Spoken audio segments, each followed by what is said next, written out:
This afternoon, an Anderson police officer is recovering after he was grazed by a bullet in Indianapolis. And today we're learning this all started because of a stolen car. So the shooting was captured on doorbell video. Matthew Foltz was at the scene and has the latest.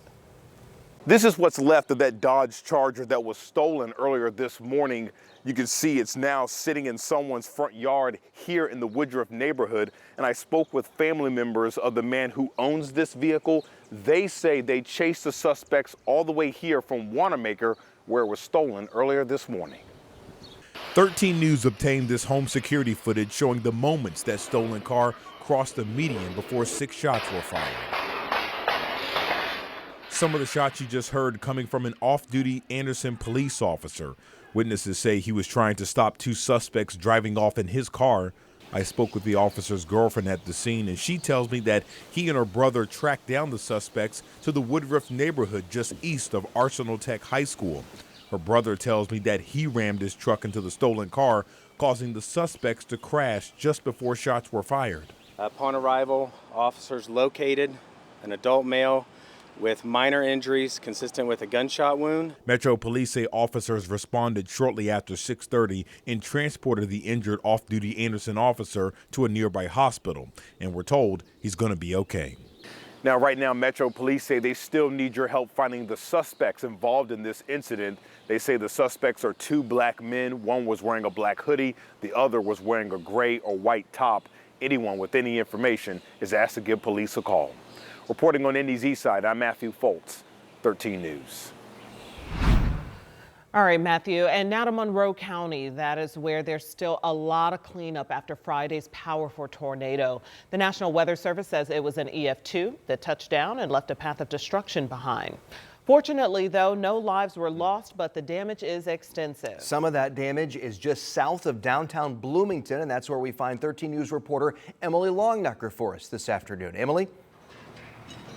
Hey, Dustin and Felicia, take a look. I'm standing in a neighborhood off of Old State Route 37. I'm standing on a concrete slab. There used to be a 2-story warehouse on this slab. It's one of 2 warehouses destroyed in Friday's tornado, warehouses that were rented by the Habitat for Humanity of Monroe County. You know, the folks who help other people build things, they are now having to rebuild. These warehouses stored all of their building materials, their tools, furniture, things that they sold in their restore.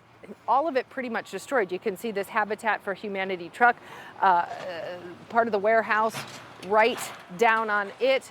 The folks here spent the weekend cleaning up. The whole neighborhood really is a mess. Across the street, there are some homes there that have been destroyed, rental homes.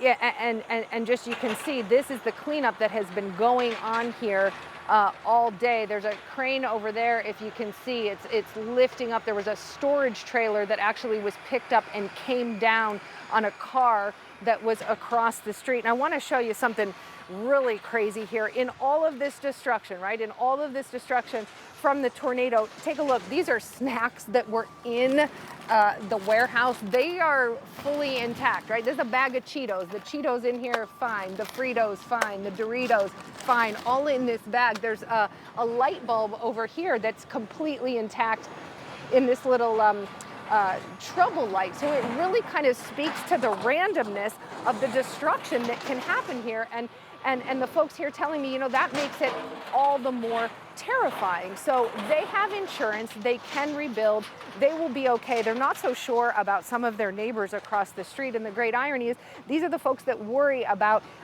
providing homes for other people. So they are certainly most worried about people who have lost their homes in this, but also they were scheduled, this is their busy season, Habitat for Humanity, to build homes for others.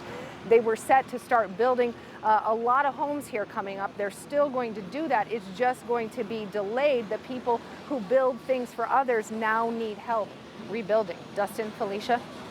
That is just frustrating to see and devastating in all of their efforts as they try to help others.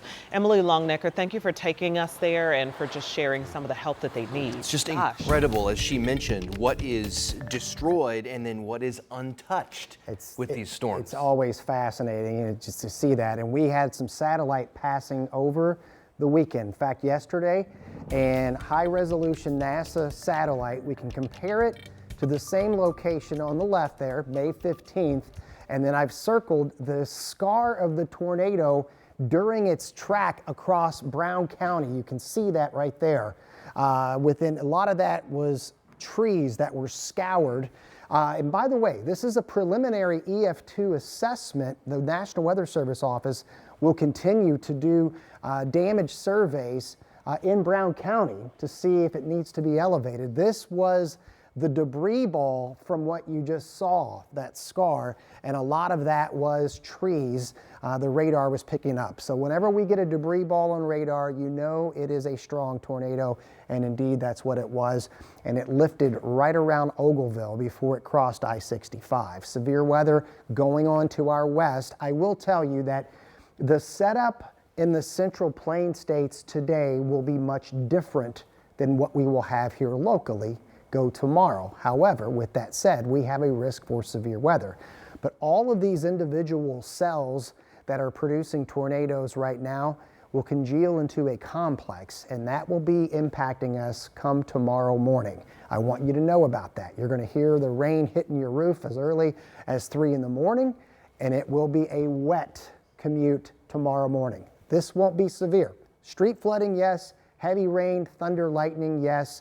We'll get a little gap where there's not a whole lot going on, and then round 2 comes in, has a little more teeth to it. I'll talk more about that and your weekend forecast coming up here in a few minutes. Stay with us.